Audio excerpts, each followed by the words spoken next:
Counter terror unit में सिखाए जाने वाले शुरुआती सबक में है किसी इंटरवेंशन टीम का हिस्सा कैसे बनते हैं। दोनों आँख खोल के ऐसे। हर टीम में करीब 6 मेंबर्स होते हैं। सब तालमेल से काम करते हैं।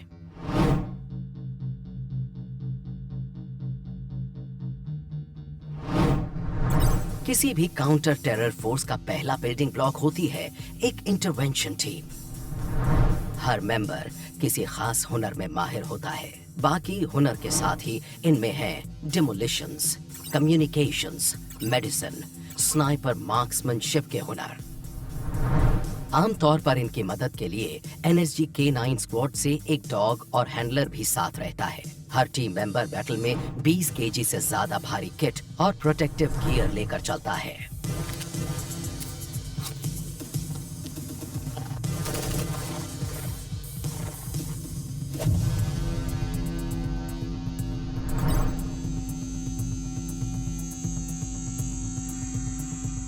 पहले हफ्ते में इंडक्टीज से कई तरह के इंटरवेंशन सिमुलेशन ड्रिल कराई जाती हैं।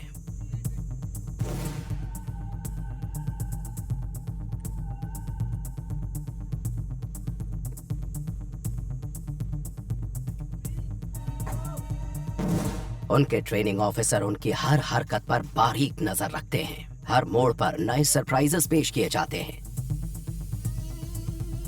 एक नई चुनौती है टीयर गैस कैन।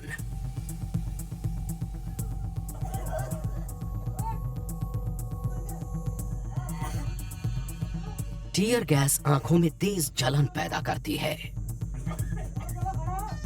और स्किन के जलने जैसा एहसास होता है। इन सब लोगों ने बहुत अच्छा किया, सच मानिए। इनमें से अभी तक कोई भागा नहीं।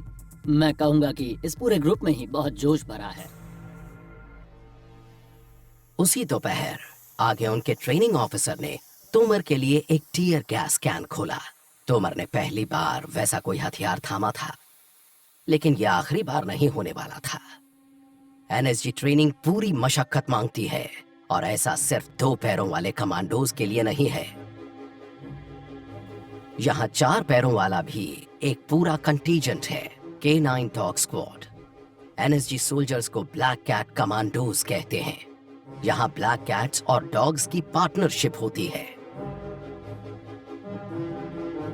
K9 कमांडो गूगल को लगता है कि वो 2 पैरों पर चलने वाले अपने हैंडलर जितना ही माहिर है।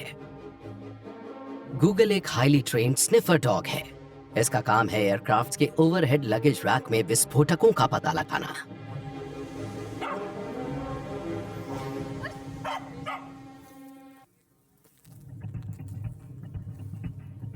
लेकिन ऑपरेशंस में जाते वक्त एनएसजी की पहली पसंद होता है ये बेल्जियन मैलेनोआ। ये है द्रोना K9 डॉग स्क्वाड का स्टार कमांडो।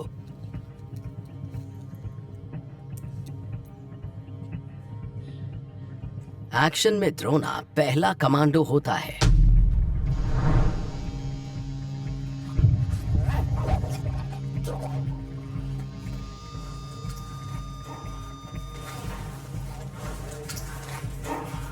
आज द्रोना K9 स्क्वाड में सीनियर है और इंसानों की तरह अपनी कमांडो स्किल्स को बेहतर बनाने के लिए टेक्नोलॉजी का इस्तेमाल करता है। टीम डॉग के पहने K9 विजुअल सिस्टम्स के भरोसे रहती है। गॉगल्स हैंडलर को वो नजारे दिखाते हैं जो द्रोना देखता है। हैंडलर द्रोना के कान में लगी एक डिवाइस के जरिए उससे बोलता है।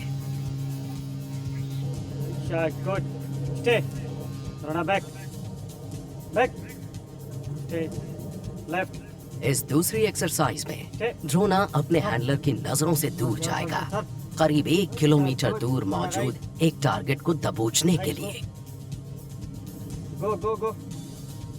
द्रोना फुल पैकेज है एनएसजी के सबसे शानदार हथियारों के बीच।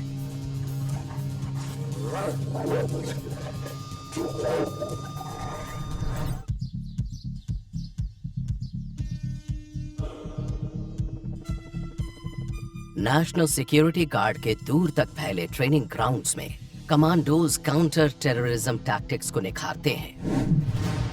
इंडिया में सिर्फ एनएसजी के पास है काउंटर हाईजैक फोर्स। इनके कमांडोज कैंपस में मौजूद एयरक्राफ्ट के साथ हाईजैक के हालात की प्रैक्टिस करते हैं।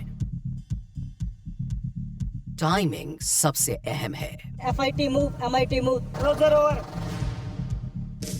असल ऑपरेशन में ये जिंदगी और मौत का फैसला कर सकता है।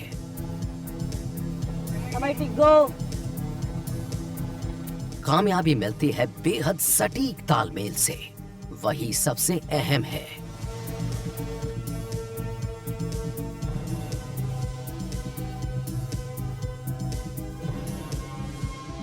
एयरलाइन हाईजैकिंग के साथ ही आसमान से कई और खतरे भी आ सकते हैं। ड्रोन्स हवाई सफर में अड़चन डाल सकते हैं।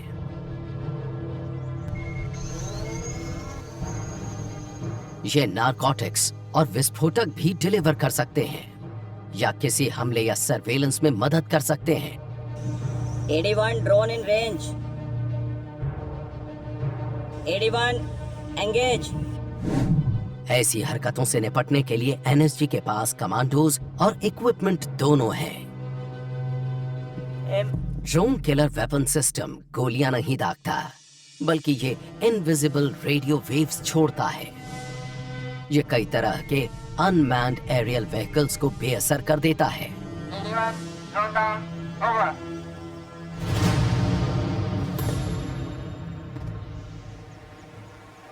एनएसजी के सीनियर ऑफिसर्स फोर्स की तकनीकी तैयारी पर लगातार नजर बनाए रखते हैं।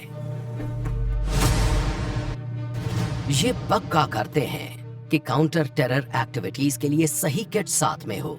NSG ऐसे ऑपरेशंस करता है जिनमें खास तरह के हथियार, खास इक्विपमेंट और खास प्रोटेक्टिव गियर चाहिए होते हैं। इसलिए बहुत जरूरी होता है कि हम अपने इक्विपमेंट को लगातार अपडेट करते रहें।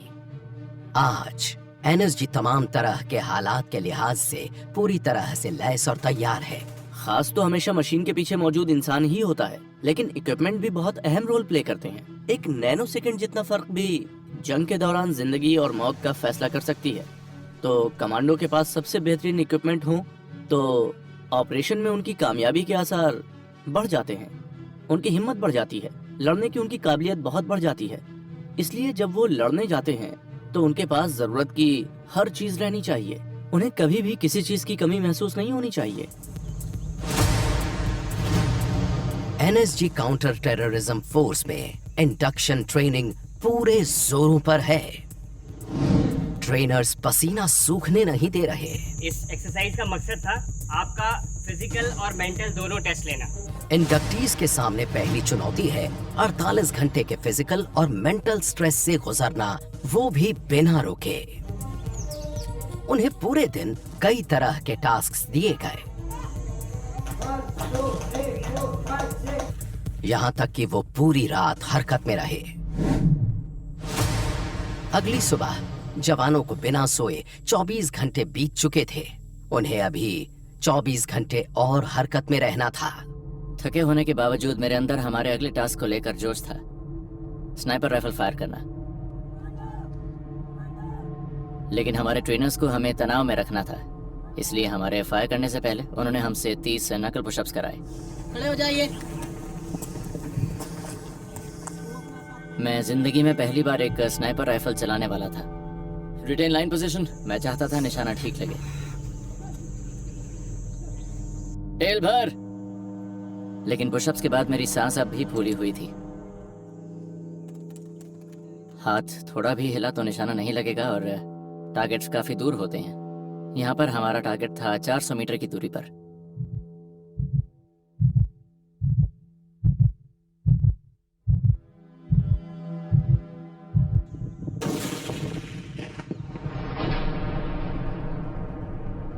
मैं बहुत ही खुश हुआ, मुझे लगा मैंने कुछ हासिल किया है। लेकिन सच कहूं तो उस वक्त दिमाग में तनाव से भरे आगे के 23 घंटे ही थे जो आने वाले थे। एनएसजी के आर्सेनल में स्नाइपर्स बहुत अहम हैं। कमांडो हाईली ट्रेन्ड मार्क्समैन होते हैं जो बेहद दूर के टारगेट्स पर निशाना साध सकते हैं। कभी कभी तो 1 किलोमीटर दूर तक का निशाना भेज देते हैं।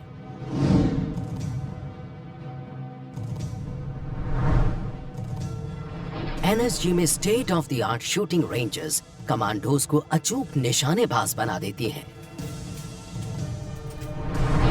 एनएसजी में टारगेट्स का मतलब है किसी होस्टेज के पीछे छुपा आतंकवादी। हैरानी की बात नहीं कि एनएसजी को जीरो एरर फोर्स कहा जाता है।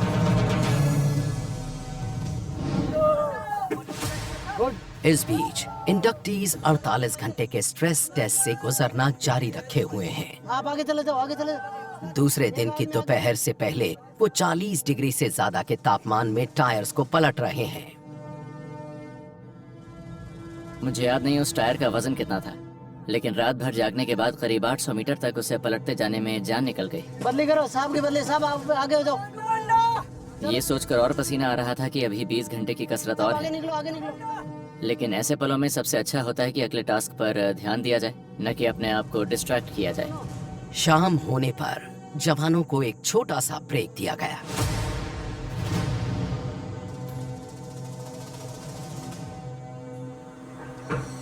ट्रेनिंग के दौरान बॉडी को फिट रखना जरूरी है, और मुझे लगता है आपको पैरों का भी ध्यान रखना होगा, क्योंकि होता यह है कि 90% वक्त तो हम शूज़ पहनकर ही ट्रेनिंग करते हैं, तो अंदर जाने वाला पसीना और धूल पैरों में कोई दिक्कत पैदा कर सकती है। इसलिए जब भी मौका मिलता है मैं शूज़ उतार कर सॉक्स बदलता हूँ और पैर धो लेता हूँ।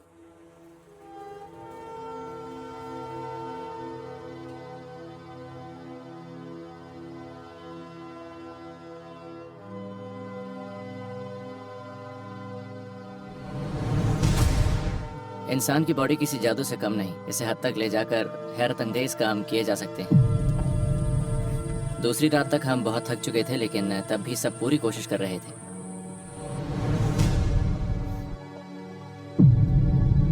सच कहूं तो दिमाग में वो यादें रह रहकर उभरती हैं। ज्यादातर चीजें तो याद ही नहीं रही। जी सर। तुम्हें पीछे नहीं हटना है। ये जरूर याद है कि हमारे ट्रेनर्स ने हालात को एकदम असली जैसा बनाए रखा था। ये अजीब था, लेकिन असलियत के बहुत करीब था, क्योंकि अगर वैसा सच में होता तो सब कुछ ऐसा ही होता। जो ड्रिल्स बनती हैं वो ऑन ग्राउंड बनती हैं, जो सिनेरियोज बनते हैं वो ऑन ग्राउंड बनते हैं। तो जितनी आप लोग प्रैक्टिस करोगे सिचुएशन संभालने में, उतने ही बेहतर बनते जाओगे। तो भी आप लोग ब्रेक करोगे, फिर डिनर करोगे, फिर उसके बाद आपके रात के आदेश दे दिए जाएंगे। क्लियर है सर? भाई सब खुश हैं सर?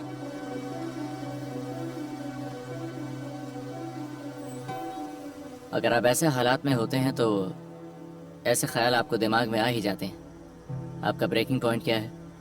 लिमिट कितनी है? हार मान गए?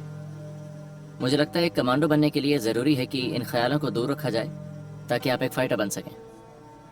अब हम इन्हें उस फेज से गुजारेंगे जिसे कहते हैं स्ट्रेस आवर्स। मेन मकसद होता है इनको सोने ना देना। इनको जो भी थोड़ा बहुत वक्त मिलता है उसमें ये अपना डिनर कर सकते हैं, थोड़ा सुस्ता सकते हैं। इस टाइम में वो चाहें तो आराम कर सकते हैं या 5-10 मिनट की नींद ले सकते हैं। कौन सोया दीवार के आड़ में?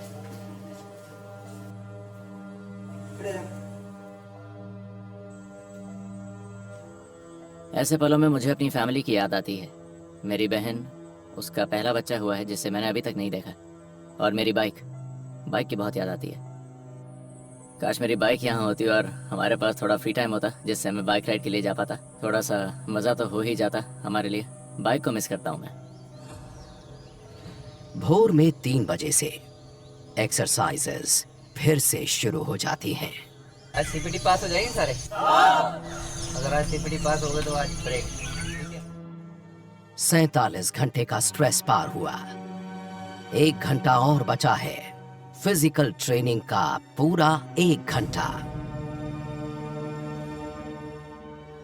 किसी तरह बॉडी में बची ताकत से काम चलाते हैं। घुटने टेकने की नहीं सोचते, बस टास्क पूरा करने की सोचते हैं।